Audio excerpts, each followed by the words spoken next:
Good afternoon, everyone. Welcome to this edition of the NITheCS Colloquium this afternoon, which is the first one in May, because we missed the 2nd of May one. It was a public holiday. So welcome. This afternoon, we are fortunate to have Dr. Bruce Bartlett with us. Bruce is a senior lecturer in the mathematics department of Stellenbosch University, and he works in mathematical physics and low-dimensional topology, and is very interested, of course, in topological quantum field theory. Yeah?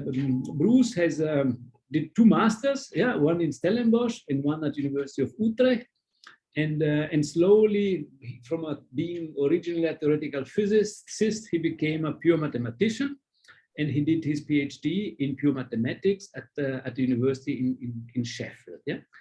After that, he spent some time as a postdoc in Oxford, and now he's back in Stellenbosch. Yeah? And today he will speak about the geometry of classical and quantum 6J symbols. Yeah, Bruce, thank you very much for being with us. You already started your slides. Before I ask you to start, the usual reminder to the participants to please use the Q&A facility at the bottom right of your Zoom screen to ask questions, or since we are not so many, you're welcome to raise your hand maybe towards the end of the talk, and I will give you the permission to speak, and you can ask the question directly. Yeah. So thank you very much, Bruce. Over to you. Okay. Thank you very much, Francesco, for this opportunity to speak in the colloquium. And yeah, it's I must say the energy that you bring to NITheCS is quite refreshing. Yeah, much appreciated. Yeah. Thank you. So I'm going to be speaking about the geometry of the classical and the quantum 6J symbols. If I can just get my screen to refresh. There we go. So let me first make some opening remarks. So just greetings. I'm a mathematician whose research area is in topology and mathematical physics, as Francesco said. But I love to see the beautiful connections between different areas of maths. And that's what really gets me going. And today I'm going to tell you a wonderful story of how the representation theory of SU2, which can be viewed, if you like, as a topic in group theory or category theory or algebra, is related to quantum gravity, a topic in mathematical physics. And in geometry, it's related to the geometry of Euclidean and spherical tetrahedra. So it's a very nice story, somehow quite central to the whole mathematical physics enterprise, as we'll see. So by and by, I'm going to also explain the research that I and my PhD students have done and are currently doing in this area. So first of all, we'll start with the representation theory of SU2. So if you're not a mathematician, that's okay. I'm going to give you a quick fire introduction, and things will get more and more complicated as time goes on, but hopefully you'll understand the first few slides. So first of all, a group. What is a group? We're going to need to know that. A group is a set G equipped with a multiplication operation, which is associative. In other words, if you multiply AB and then you multiply the result with C, it's the same as first multiplying BC on the right with A. It has an identity element, which we'll write as 1, and where every element G in the group has an inverse. In other words, G times G inverse is 1, which is the same as G inverse times G. Okay, so that's the notion of a group in maths. So what are some examples of a group? Well, we can have the integers, where the set is just all the integers, negative and positive. And I've drawn a picture of the integers here. And what is the group operation? The multiplication operation, I'll just define it to be addition. So in other words, 5 times 7 is just 5 plus 7 in this particular set. And the identity element is 0, and the inverse element is just the negative of the element. So that's fine. That's a basic example of a group. But I'm more interested in groups that have a sort of topological structure like this, U1, which is the set of elements in the complex plane which have norm 1. So you can think of it as all the points on the unit circle. And how do we multiply them? Well, we just think of them as complex numbers and we multiply them. All right. Another example of a group would be the group that we're interested in today is SU2. So what is this? This is the S stands for special and U stands for unitary. So it's the special unitary group in 2 dimensions. That means 2 by 2 complex matrices, A, B, C, D, having the property that their Hermitian conjugate is their inverse and that the determinant of the matrix is 1. All right, so I've drawn a picture of SU2 here. It sort of looks like a sphere living inside 4 dimensions, and I'll show you in a second why I've drawn it that way. But this is a group. If you multiply 2 matrices of this form together using matrix multiplication, it still has these properties. So the set is closed under multiplication. SU2, the special unitary group in 2 dimensions. That's our central character today. So if you have any questions, perhaps just put them in the chat now, because it's really important that at least you know what who the central character is.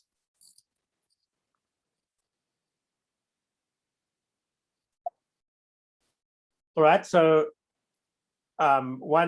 if we look at SU2 a little bit closer, we'll realize that, well, once we unravel what those conditions or those equations are saying, we can really write an element in SU2 in this form, where we can have 2 complex numbers A and B in the top row, and then the bottom row is completely determined.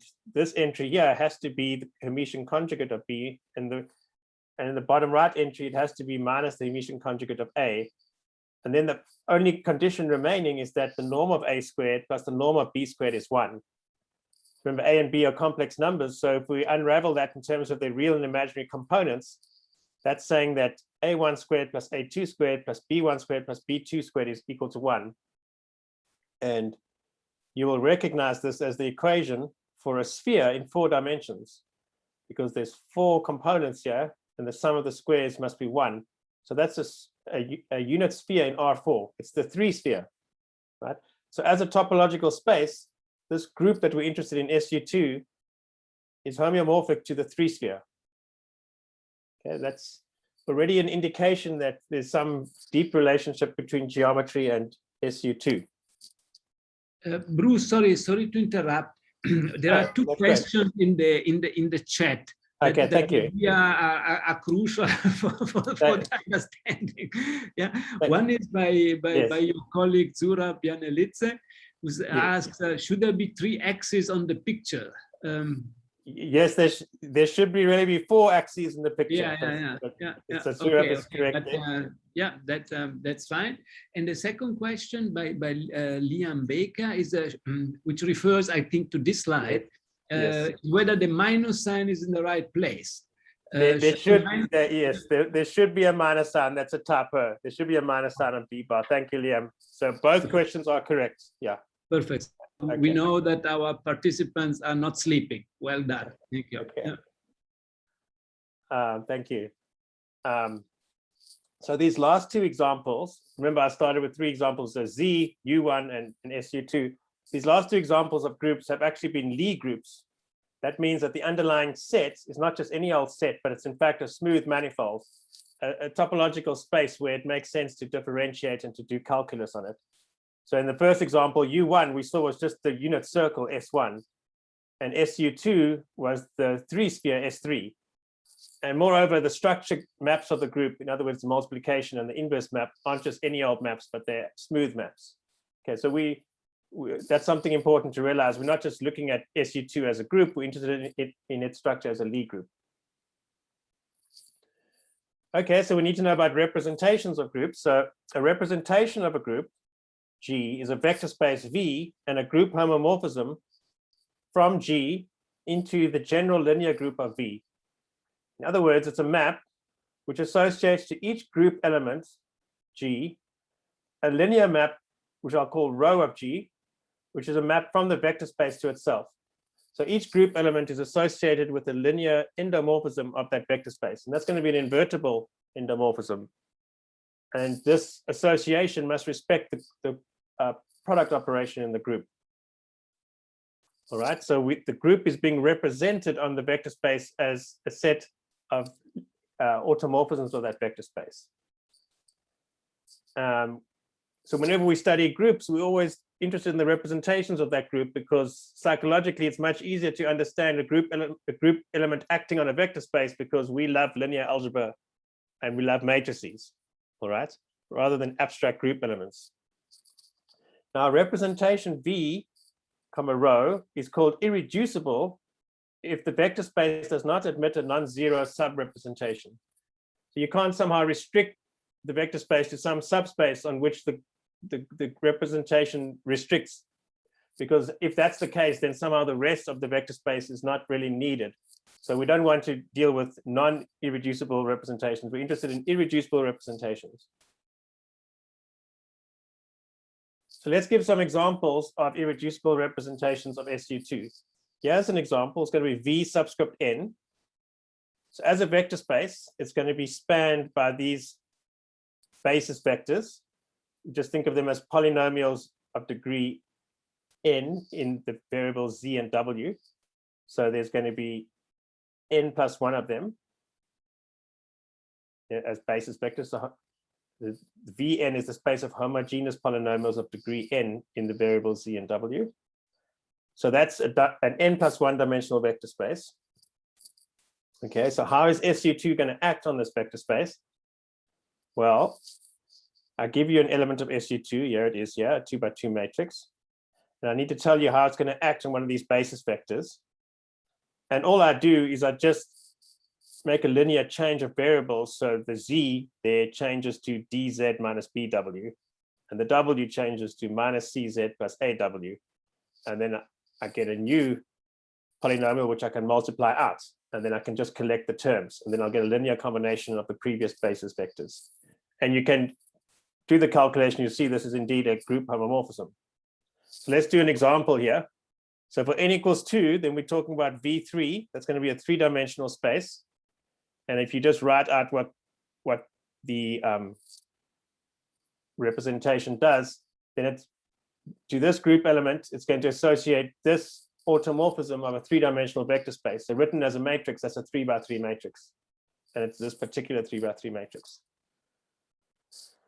Okay, so there's my element of SU2, and there's my element of the general linear group of V2. So that's my representation.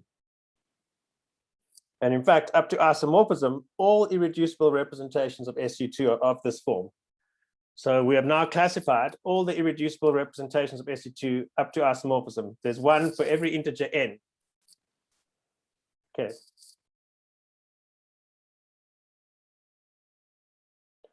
We'll need to know some more representation theory. So if V and W are representations of a group, then an equivariant linear map is a map which respects the group actions on V and W. In other words, if you're starting in V and then you go across with T and then act with a group element in W, it's the same as first acting with a group element in V and then going across with T. So that's our equation here. All right, so in this way, the representations of G assemble into a category, which we'll write as rep G. A category is a mathematical structure where you have objects and morphisms, and the morphisms are processes going between the objects, and you can compose them. So in this situation, our objects in the category are just all representations of G, and the morphisms are these equivariant linear maps.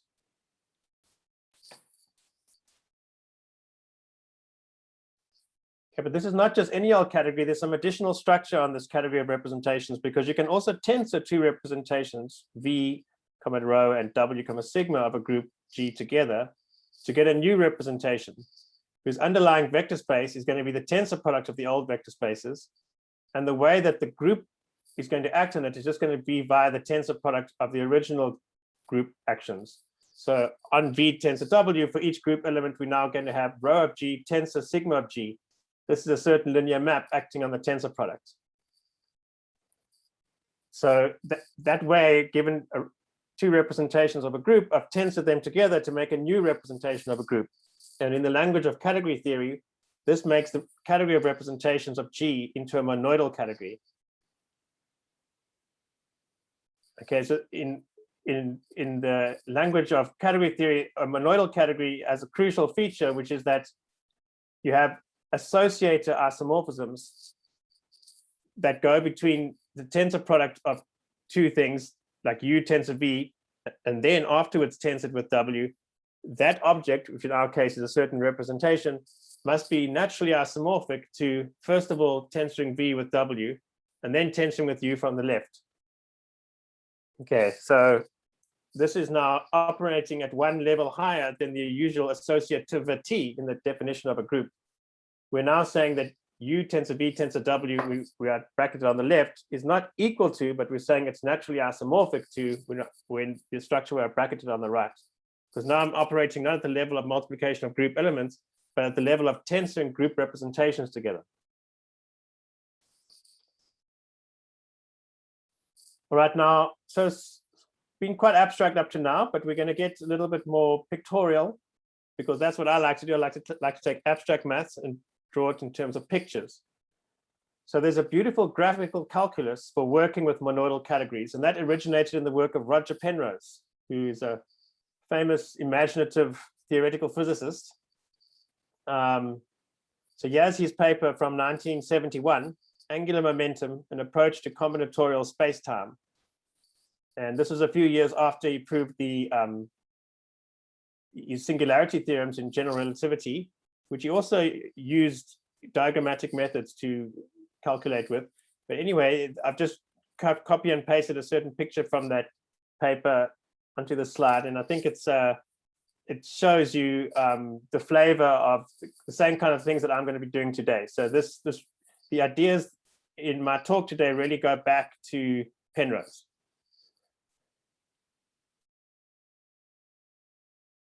All right, so let's just understand this graphical calculus. So suppose I've got a certain map in my category. So yeah, I've got three representations, U tensor V tensor W, and I've got some map F, which goes from U tensor V into X, and then I don't do anything on the W. And then I've got another map G, which goes from X tensor W into Y. In the graphical calculus, I will draw that composition of maps in this graphical way. So each representation has associated with its own strand. And when I have a map from, say, U tensor V into X, then I've got a little coupon or a box that connects up U and V strands into the X strand, and so on. So as you see here, tensor product goes from left to right in the picture, and composition of maps goes from top to bottom. So that's why we need two dimensions, because we've got two directions of algebraic structures. We've got the tensor product and composition of linear maps, and we need to take account of both of them. But this is a very convenient graphical calculus for working with the category of representations of a group. And this was Penrose's fundamental idea.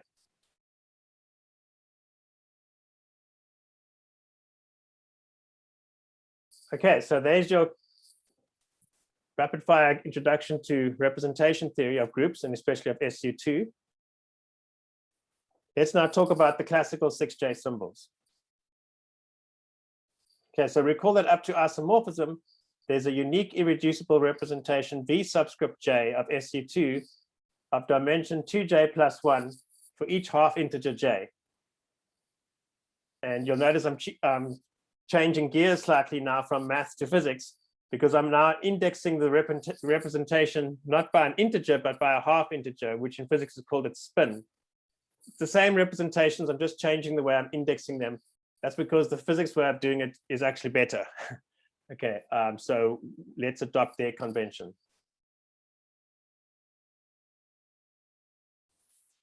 Okay, moreover, if we start looking at the maps between tensor products of these irreducible representations, a very interesting phenomenon happens. So if I take two irreducible reps, VA and VB, and I tensor them together, I'm going to get a new representation, and I can ask for the homomorphisms, in other words, the equivariant linear maps from some other representation VC into this new representation, this tensor product R. And it turns out there won't be any such maps unless C lives between A minus B and A plus B. So in other words, a certain triangular inequality is satisfied. And in the case that it does, then there'll only be one dimension worth of such maps. So the vector space of linear maps will be spanned by a single basis vector. Okay, and I might as well choose that basis vector once and for all time.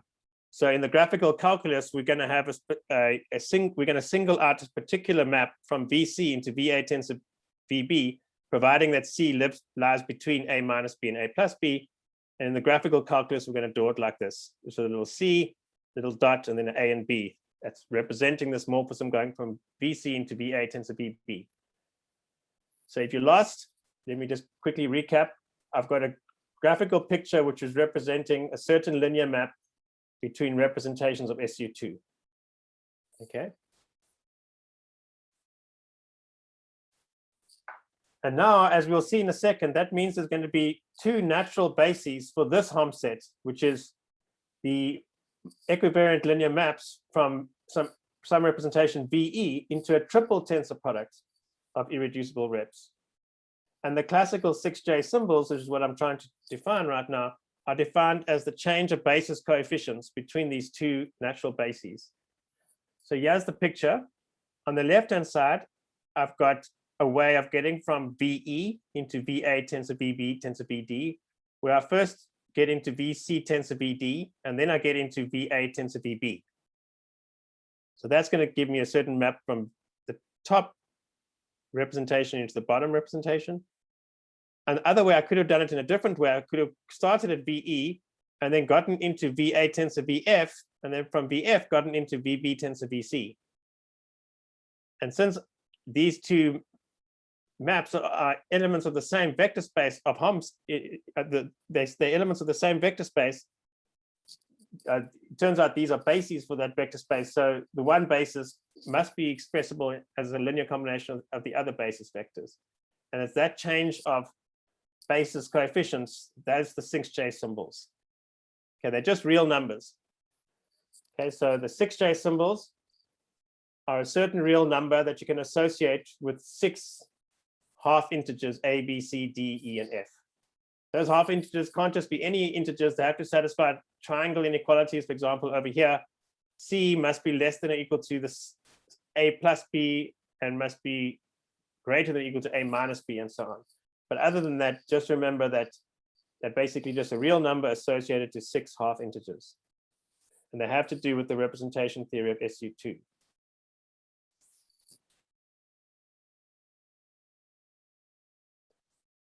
Mathematically, if you think about this carefully, the 6J symbols actually encode the associator on the monoidal category of representations of SU2. So I've got a question here about Hom rep SU2. Do you just mean the Hom set in the category of reps? Yes, I do. We care about SU2 intertwiners, exactly. Exactly. Okay, so there's our definition of the 6J symbols, something that comes up when you're doing the representation theory of SU2. And how do we actually calculate them? Well, if you just use that definition and then sort of just close the graph by drawing little loops, then you'll quickly see that you can calculate that 6J symbol to a certain real number as some fudge factors times this particular Mercedes graph. So this is a certain number that we can calculate from 6 irreducible representations of G by, if you like, contracting the tensors in a certain way. And you can then go ahead and just write out exactly what that means. And so there's a concrete formula for it here. So here is the concrete formula for what the 6J symbol computes as. It's a certain combinatorial sum involving factorials. Okay, so there's no mystery about the 6J symbols. We can just plug it into a computer and calculate it.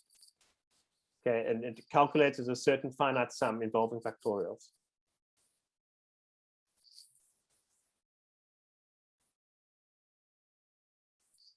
Okay, but now let's continue the story. So in physics, one thinks of these irreducible representations Vj as spanned by these ket vectors, where we fix the total angular momentum J, and then we've got an M, which is the Z component of angular momentum. And the M can then range from J all the way down to minus J in integer steps. So each basis vector J comma M is to be thought of as the quantum mechanical avatar of an unknown vector capital J in R3, which has magnitude small j and Z component M. Okay, so we've got a certain vector here, which is an avatar of an actual classical vector living in R3, which has magnitude small j and z component with respect to some axis m. Of course, that doesn't uniquely fix the vector, right? Because the vector could be somewhere on that circle that I've indicated. All right. By the way, there's a subtlety here. The magnitude should really be thought of as the square root of j times j plus 1, but that's roughly the same thing as j, so that's fine. Okay, so there's already a slight mystery here that in quantum mechanics, we only fix the z components of the vector, and then the rest is somehow smeared out over that circle. But that's what makes it all exciting. So when you dwell on that a little bit further, you'll realize that this gives a physical interpretation of the 6j symbol that I defined earlier as the amplitude for 3 quantum mechanical vectors, which have magnitude small j1, small j2, and small j3 to combine to give vectors with magnitude small j12, small j23, and small j123. Okay, so here's our picture. Remember, out of 6 half integers, I'm going to produce for you a certain number, and I'm interpreting that number as a certain amplitude in quantum mechanics. But those numbers are to be thought of as the magnitude of 6 different vectors. So I'm asking you to give, I've given you 6 lengths, and what can you do with 6 lengths? Well, you can imagine vectors having those lengths, and then you can try and assemble those vectors into a tetrahedron, right? And once you fix 5 of the lengths, these black lengths here, the remaining length or the remaining vector, so must lie on, have its base on this circle, right?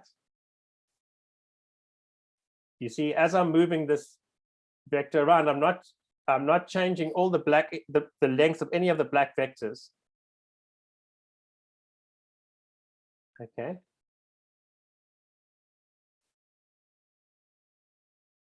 So the physical interpretation of the 6j symbol is that the 6j symbol with these 6 lengths is somehow the amplitude of that particular tetrahedron occurring when we add vectors together in the world of quantum mechanics. Okay, and the fundamental idea of Wigner, so Wigner was this the father of group theory in physics, and really somehow was one of the first people to combine sort of abstract maths, i.e. group theory, with theoretical physics. And his idea was that, well, when I look at this picture, all vectors on this green circle should be uniformly probable. That was just his intuition, all right? It's a sort of heuristic idea. And if we take that heuristic and now write out what that means that the probability of a certain green vector occurring, which I can parameterize in terms of the theta going around this circle. So the probability then I should divide by 2 pi, because that's the total length of the circle. That should be the same as, well, the probability of that particular length occurring, right? So that's what Wigner is saying, that the times 2 factor there is just to take into account the fact that there's a symmetry there where the j could be on the left or the right-hand side of that circle. So in other words, from this heuristic idea, the probability of a certain length occurring when we add vectors up in quantum mechanics is going to be 1/4 pi times the partial derivative, I'm just dividing by dj23 on both sides here, of theta with respect to j23. So let's think about this for a second. According to Wigner, the quantum mechanical probability of a certain, when we add 3 vectors together, of a certain tetrahedron configuration occurring will be proportional to the partial derivative of theta. And what is theta in this picture? It's the dihedral angle along this edge J12, right? Because it's the angle over here. That's the angle between the back plane and the forward plane. This is the dihedral angle of the tetrahedron along that edge. So it's the partial derivative of that with respect to the opposite edge length J23. So as I change this edge length J23, that theta will change, and I'm interested in the partial derivative. That partial derivative we now call the Wigner derivative in honor of Wigner. And it's a nice little calculation in Euclidean geometry. You can go ahead and write it down. And if you work it out, you'll see it computes as the product of the two lengths, namely J23 and its opposite length J12, divided by 1/6 times the volume of the tetrahedron. It's just a nice little exercise. And so from this calculation, we have then derived that the probability, i.e. the norm squared of the 6J symbol, should roughly be equal to 1/24 pi times the volume of this tetrahedron. Okay, a beautiful approximation, which we can go ahead and check, and it's true. It's roughly true. And in fact, there's a more refined version of it, which I'll show you in a second. In order to show you the more refined version, let me just remind you that these J's that I'm talking about here are really half integers, or they could be integers, but I mean they're not continuous, and they must lie between two. J can have a minimum length, and a J23 can have a minimum length and a maximum length. So J23 lies in a certain finite set. Okay, and I've drawn those positions there with these green dots. And the more refined version of the approximation was obtained by Ponzano and Regge. So they postulated, using some heuristics, that for large J's, the square of the 6J symbol looks like this. It's 1/12 pi times the volume of this tetrahedron times a certain cosine term. Okay, so there's an oscillating term there, which Wigner didn't think about. And so in some sense, the magnitude of one of these lengths occurring sort of varies as a cosine wave, which is interesting. And what are the various terms featuring in this formula? Well, we have to, they're associated to the geometry of this tetrahedron. So once again, let me just point out, on the left-hand side, we have something that has purely to do with the representation theory of SU2. Okay, the 6J symbol. And on the right-hand side, I'm saying that it can be well approximated by a certain quantity calculated in a geometric fashion. Namely, take those 6 numbers appearing in the 6J symbol, make a tetrahedron whose lengths have those 6 numbers, and then measure geometrical aspects of that tetrahedron. Namely, measure the length, or you know what the lengths are, but measure the dihedral angles. So at each edge, then you're going to have a dihedral angle. And we actually care about the exterior dihedral angle associated to each edge. And then plug that into a cosine. And amazingly, that's going to well approximate the 6J symbol you started with. So it's a beautiful expression relating representation theory of SU2 and geometry of a Euclidean tetrahedron. So that was postulated by Ponzano and Regge in 1968, and believe it or not, it actually took quite a long time to give a rigorous proof of that. And it was proved by Justin Roberts in 1999 using ideas from geometric quantization. Okay, so which is quite an elegant proof that he gave, and something that I've been very enchanted by. So here's an example of a plot. Yeah, I'll credit my PhD student, Hosana Ranaivomanana, who's graduated now, for this plot. So what am I plotting here? I'm plotting the exact 6J symbol obtained by that combinatorial sum with factorials that we had before. These are these dots here, dot, dot, dot, dot, dot, dot. These are the values of the 6J symbols at various J's. And then the continuous curve is this approximation of Ponzano and Regge. It's this cosine term. And you can see that the cosine term very closely fits the exact formula. So just to be very clear what's going on here, in order to calculate this cosine continuous curve, at each point along the J-axis, they're even at non-integer values, I'm going to have associated a certain tetrahedron. It's going to have these edge lengths, 7, 8, 9, 6, 9, and the last edge length is going to be varying, J. It's going to be this x-axis, right? And then once I've got that tetrahedron, I go ahead and I calculate its dihedral angles, and I put those into the cosine term and I calculate. So that's how we calculate this continuous curve. And you can see the continuous curve fits the classical 6J symbols very well, except near the edges, like over here. Again, just to mention, okay, I've got a question here, Konstantinos. So even J approximately equal to 7 is large enough for the formula to be a good approximation. Yes, even J approximately equal to 7 is large enough. Yes, so it's a very, very good approximation.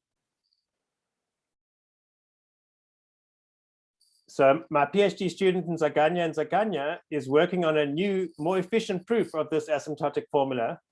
So for the classical 6J symbols. So like Roberts's proof, it's also a geometric quantization approach, but it leverages the new idea of coherent loop states. So that's the new idea we're bringing to the table. And the relationship of the classical 6J symbols to Euclidean tetrahedra is very clear in our approach. Okay, so that's what Zaganya is busy doing.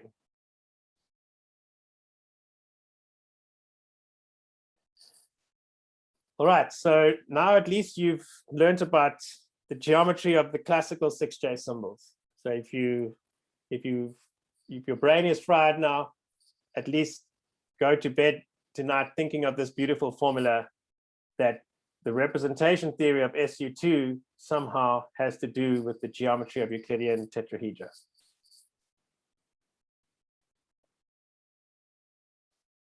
Now I want to speak about the mathematical physics of this.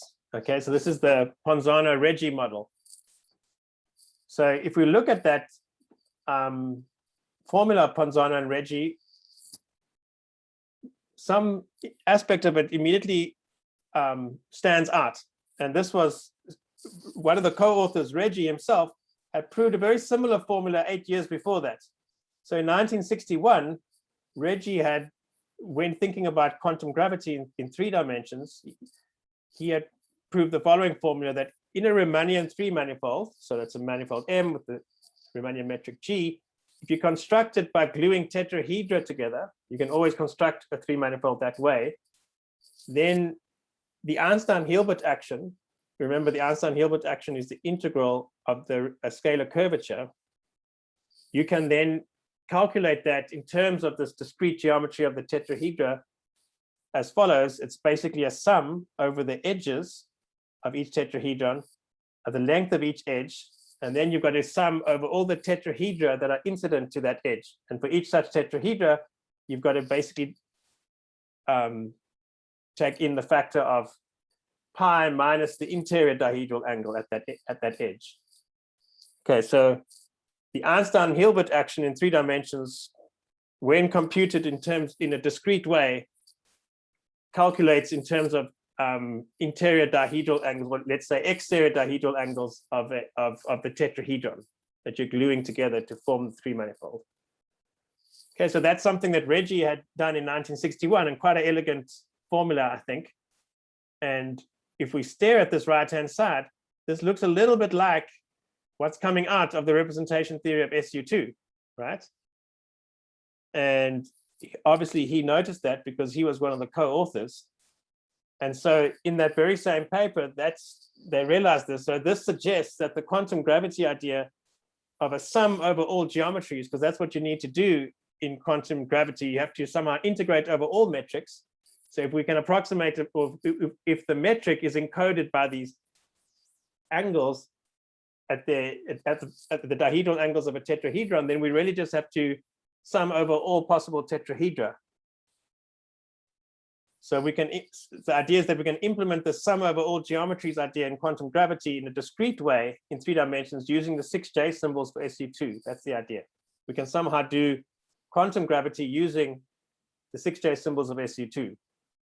So let's talk about that. So they wrote down a concrete formula. Here it is. So I've got some 3 manifold M, which I've built by gluing tetrahedra together. And then I'm going to calculate a certain number, the partition function of that 3 manifold. Now I'm going to use that in my quantum gravity. So what do? I sum over all assignments of spins, i.e. the indices which index irreps of SU2. I sum over all assignments of spins to the edges of my tetrahedra. And then once I've got such an assignment of spins, then I have some prefactors. But importantly, then I take the product over all the tetrahedra occurring in my triangulation. And for each tetrahedron, I have then a certain tetrahedron, so it's got labeled by spins. And I calculate the 6J symbol of that labeled tetrahedron. That's going to be a certain number. Okay, and then I sum over all possible assignments of spins to the edges of my triangulation. This is their model for doing quantum gravity. Okay, so just to be clear, what exactly does this mean here? So here's a labeled tetrahedron where the edges are labeled by these spins. So how do I actually construct a number out of that? Well, I consider the dual graph. So for each triangle, I draw a dot in the middle of the triangle, and for each edge, for example, the edge that touches J1, the dual edge is going to be labeled with J1. I do that for each triangle, and then I connect up the edges together, and that gives me a labeled graph on the boundary of that tetrahedron, and I pull that off onto the plane, and I'm going to get a sort of Mercedes-shaped graph, which, as we saw before, that's basically what a 6J symbol is. So I can contract the indices there and get out a number. So that's what this number here is.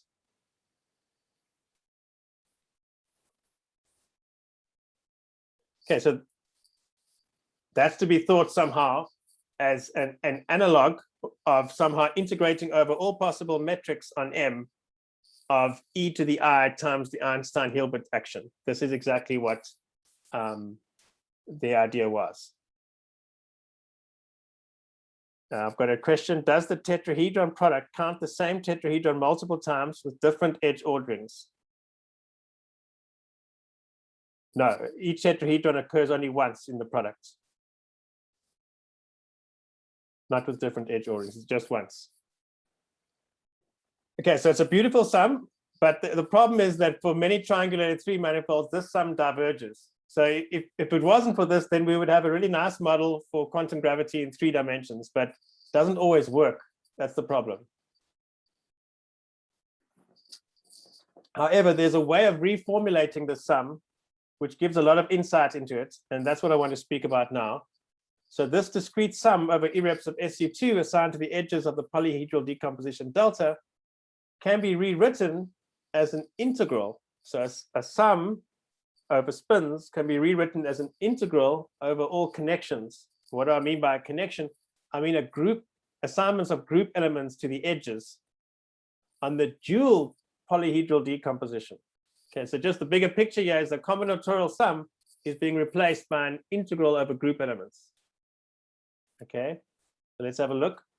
So consider the Mercedes graphs associated to 2 tetrahedra in this polyhedral decomposition delta glued along a face. Here's one tetrahedron, here's another one. They're getting glued along a face inside the 3 manifold. So I'm going to have these dual graphs, and then I'm going to have this picture along that face. And now I can use an identity from representation theory, which is simply to say that this morphism in the category of representations of G is equal to this integral of morphisms. Okay. All I'm saying here, this is simply the well-known representation theory identity that the projection of a representation onto its trivial subspace is just given by summing over all the group elements of the representation matrix associated to that group element. And that's in the case of a finite group. So the version for a Lie group, the sum turns into an integral. Okay. So so this is just a nice fact, a nice identity from representation theory, a pretty trivial identity, but it has a profound implications for us right now, because it means that when we're in this situation here of these 2 graphs, I can fuse them together. But when I fuse them together, I have to insert an integral over G. Okay. And then I do that at every face. And I use this identity here, another representation theory identity, that if you sum over all the irreps, each weighted by their dimension, then you get a delta function attached to that group elements. So once you do that, then you're going to get, so you get all these little strings floating around, and each of them is going to have a group element on them. And then what's going to happen is that as you go around a face, the group elements, the product of the group elements must be the identity. That gives you a delta function. So we get this beautiful relation that the Ponzano-Regge model can be calculated as an integral. Okay, over all possible assignments of group elements to the edges of the dual triangulation. And then for every face in the dual triangulation, you have a delta function. Okay, what do I mean by the holonomy? So you've got the certain face. The holonomy around the face is just the product of the group elements around that face.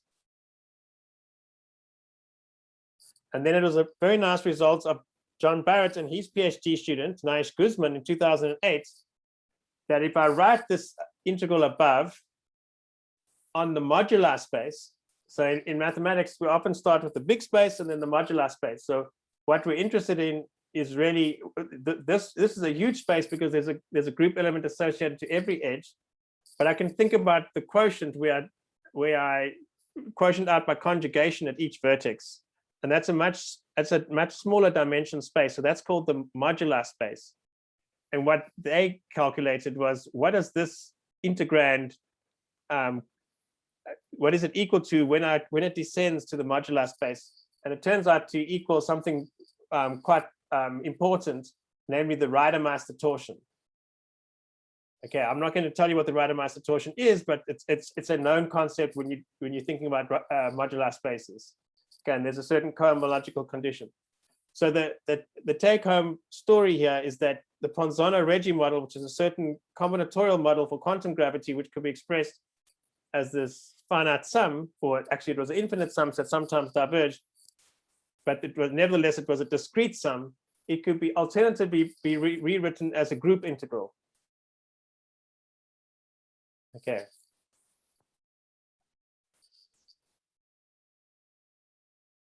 Okay, I want to observe something else as well,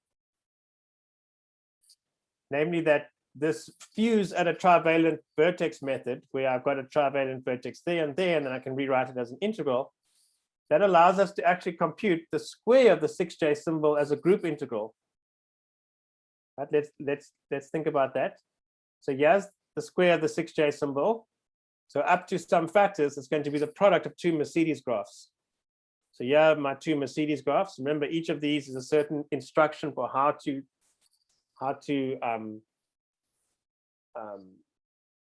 compute a certain number associated with 6 irreps.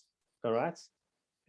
And then I've got them together, and then I can use this fuse method to fuse some of these pairs of vertices together. So I could fuse this vertex and this vertex together, and then I get an integral.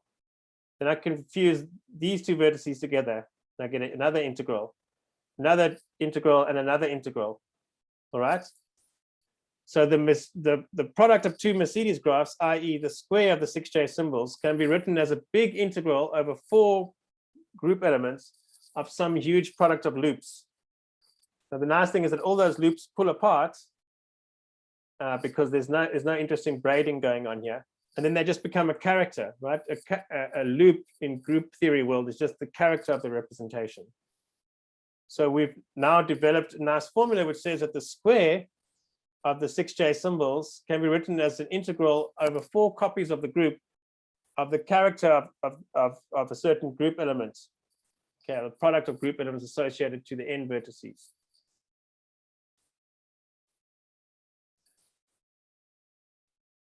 Okay, why am I saying this? I'm saying this because it's leading into the other work of my PhD student, Hosana Ranaivomanana, but it's also got to do with the geometry of the classical 6J symbols in a different way. You see, SU2, remember, can be thought of as the 3-sphere. So what we're saying now is that this is not just an approximation here, this is an exact formula. It says that the 6J symbols, which is a certain representation theoretic concept, at least at square, can be calculated as an integral over 4 copies of the 3-sphere, where, so what does that mean? It means I've sort of got 4 points in the 3-sphere, and I vary those points. And to each such collection of 4 points have got a certain factor, which is this product of characters. Now, 4 points in the 3-sphere, well, what is that? That can be thought of as a certain spherical tetrahedron, right? Because those 4 points can be the vertices of a spherical tetrahedron. So that leads us into thinking of this classical 6J symbols relating it as an integral over the space of spherical tetrahedra. Okay, which is something I'm going to get to in a second, but that's something that Hosana worked on. I've got a question from Zaganya. Are you using the normalized Mercedes graph? And basically, yes, I am. So up to some prefactors, which aren't important. Okay. Now I've got a long and wonderful story here to tell about the quantum 6J symbols. Sorry, Bruce. There is one more question from Ngazania in the Q&A. What would be the face of the dual of triangle?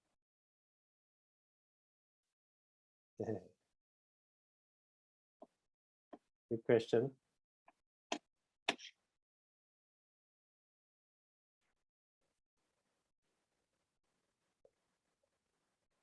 The faces of the dual triangulation correspond to the vertices of the original triangulation.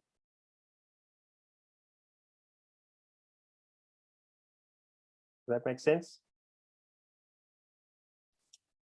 I assume Zaganya will let us know in the chat. Thank you. So, sorry. The faces of the dual triangulation correspond to the edges of the original triangulation. Yeah. If you just think that through. Okay. So there's a long story here having to do with the quantum 6J symbols and the path integral of Witten, which related the Jones polynomial of a knot to essentially to the quantum 6J symbols. And I'm just thinking if I want to tell this story, because it's obviously going to take me a little bit of time, and I am running out of time, but I think I'm going to go ahead and do it. So, so sit back and relax and listen to the next little story, which is an important one in the history of topological quantum field theory. So in 1989, Witten made the celebrated assertion that the Jones polynomial of a knot can be calculated as a path integral. Okay, so you have a knot, and Jones, by that stage, had figured out how to attach to that knot a certain polynomial. But what we didn't know was any geometric interpretation for the Jones polynomial of the knot. So that polynomial was an invariant of the knot. And what Witten came up with was the idea that if you take that polynomial that Jones had, which was a polynomial in a variable q, and I specialize that q to a root of unity, where k plus 2th root of unity, then that particular number can be interpreted as a path integral in the physics sense. Namely, I integrate over all SU2 connections on the 3-sphere. Connection is a concept in differential geometry, which tells you how to parallel transport around a path. And what I do for each such connection, I parallel transport around the knot. That's going to give me a certain group element. That group element, I take the trace of that group element in the fundamental representation of SU2 that gives me a number. That's this guy over here. And then I must also weight it by an exponential factor, which is the Chern-Simons invariant of that connection. So given a connection that's a one form on the manifold with values in the Lie algebra, I calculate this particular 3 form and I integrate that over S3. All right. So the funny thing about this assertion is this integral here, because that's an integral over all connections, and that's an infinite dimensional space. And we don't really know how to make very good sense of that particular infinite dimensional integral. So that's why it still hasn't been made sense of rigorously to this day, but it's a wonderful heuristic device. So that's called the path integral in physics. And from this heuristic formula, indeed, it really does seem that Witten was able to give this geometric interpretation of the Jones polynomial. What's more true is that not just the Jones polynomial, but its colored versions could be catered for in this picture. And even if the knot was living not just in S3, but in some random 3-manifold M, we could handle that as well. So it did seem to be an incredibly powerful tool.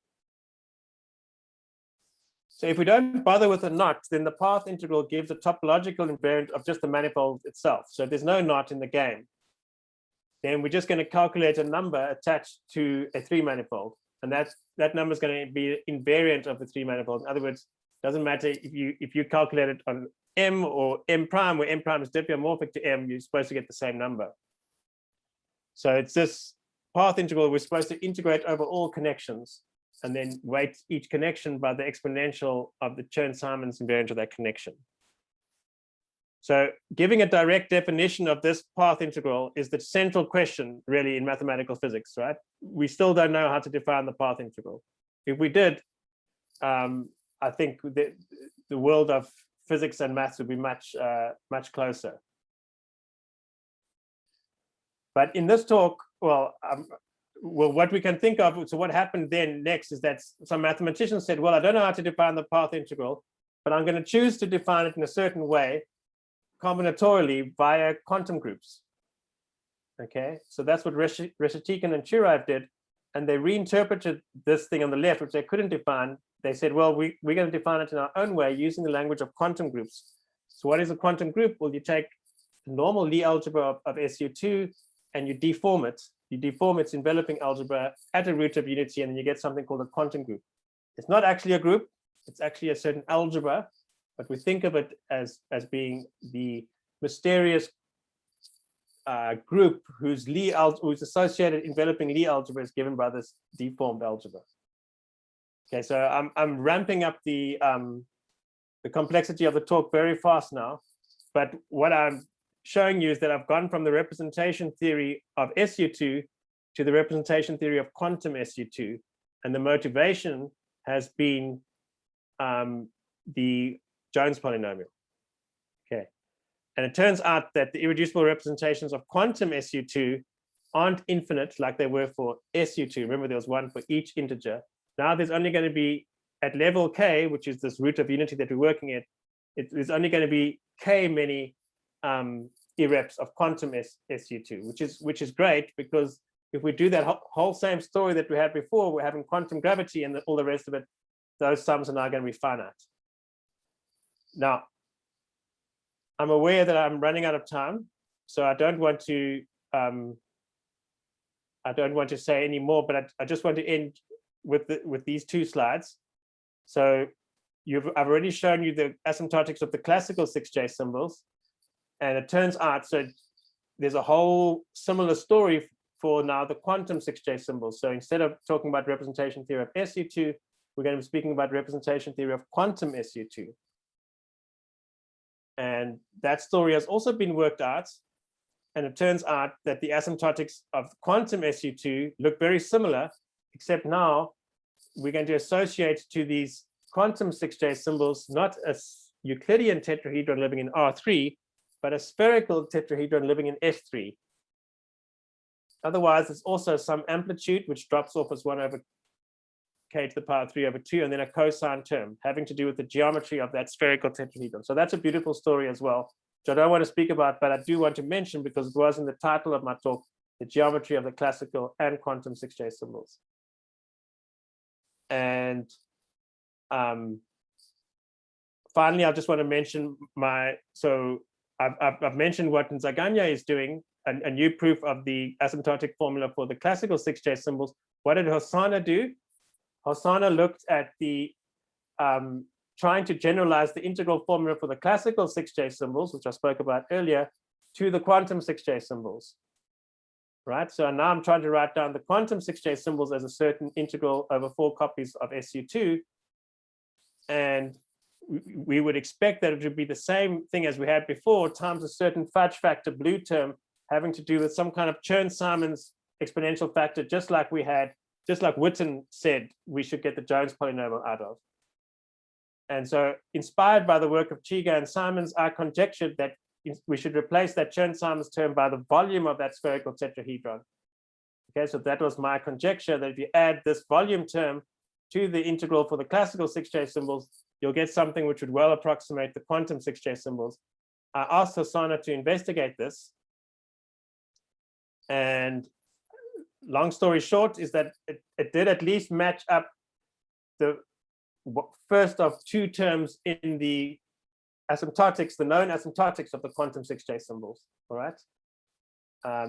So in other words, the conjecture was partially true, but it wasn't exactly true. Just to summarize, when we looked at, so here's the quantum 6J symbols on the left, and Hosana, well, you can write its known asymptotics as a sum of two contributions. On the other hand, you can take my integral, and Hosana then looked at the asymptotics of this integral and found that it also splits up as a sum of two contributions. The first contribution we couldn't calculate, but the second contribution Hosana did calculate, and lo and behold, it's almost exactly the same as the contribution we're supposed to get, except we're out by a factor of 8. You can see we've got a 2 on top in the true answer, whereas we've got a 1/4 on the bottom. But otherwise, everything's the same. So that was at least good. Anyhow, I'll stop here. I hope I've given you a little taste of the beautiful geometry behind the classical and the quantum 6J symbols. Yeah, Bruce, thank you so much for the very clear talk and the fascinating story. Thank you very much. It was really very nice. We had a few questions during the talk, mainly, I think, so kind of comprehension questions. Yeah. And now we are happy to open the talk for further questions. So if you have further questions, please raise your hand and we can give you immediately the right to express your question in person. Please don't be shy. Okay, let's give people a second to think. Here we go. Here, the first question by Jeff, and then we'll ask Zurab. So Jeff, please, you're welcome to ask your question. Thank you very much. Thank you, Bruce. This is a very speculative point. Maybe it's for discussion rather than a question, but the oscillating nature around the circle reminds me that SU2 has just as rich a Fourier analysis as SU1. And where the SU1, of course, is in terms of group characters, because that's what the group representation is reduced to, irreducible ones.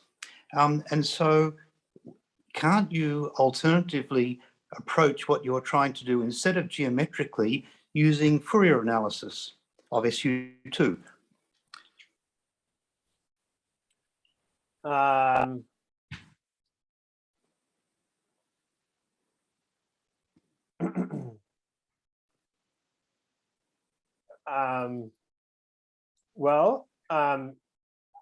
agree with you, but if you look at this integral formula for the classical 6J symbols, it is a product over characters, and when you're doing the character, then you basically are doing the Fourier. That is essentially the Fourier basis. That's right. Yep. So I feel we've already used that insight. Like we've played that card already in the very beginning. I see. Yeah. Okay. I suppose. Yeah, I agree with what you're saying. But thanks, Bruce. Okay. Thank you. Okay, Zurab, you have the right to ask your question, please. Thank you. Thanks, Bruce, for a very interesting talk. At the end, you didn't have much time to talk about the quantum version. I was just wondering on the side of definitions. So when you move to the quantum situation, could you maybe just briefly explain what is the corresponding notion of representation and which group we are representing in that case? Okay, yeah, it is quite tricky. So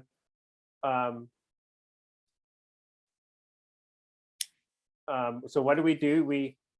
So first of all, when we think, when you take the representations of our Lie group SU2, we first of all think, like, let's first of all get the classical side right, and then we can draw the right analogy. So instead of doing the representation theory of the group, we rather realize that the representation theory of the group is the same as the representation theory of the Lie algebra. So then, which is a nice correspondence between the group and the Lie algebra. So you just look at the representation of the Lie algebra, and then you find out that the representation of the Lie algebra is the same as the representations of a certain algebra that you can associate with the Lie algebra, namely the universal enveloping algebra of that Lie algebra.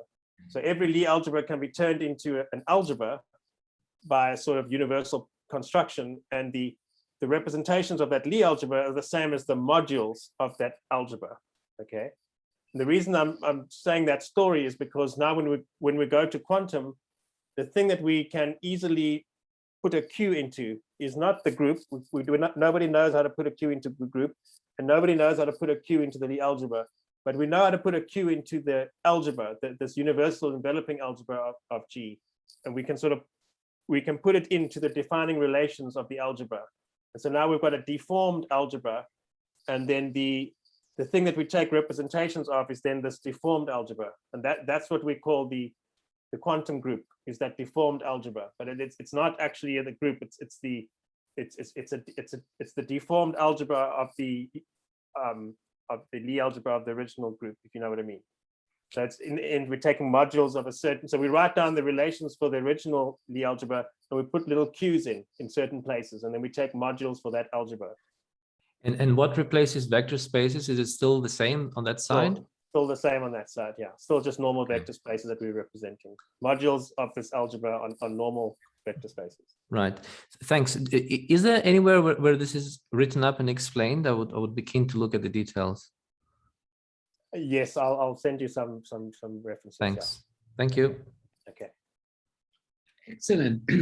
Bruce, it doesn't seem like there are any more urgent questions. Then it's my pleasant task to thank you very much for the very nice talk. It was really interesting. And I need to apologize, Bruce, because I didn't ask you before the talk whether you have time to take part in our traditional NITheCS social in the platform called Kumo Space. So if you have 10 more minutes to spare, sure, that would be great. Yeah, we can meet just now in Kumo Space, and I will just type the link in the chat. Sorry, it's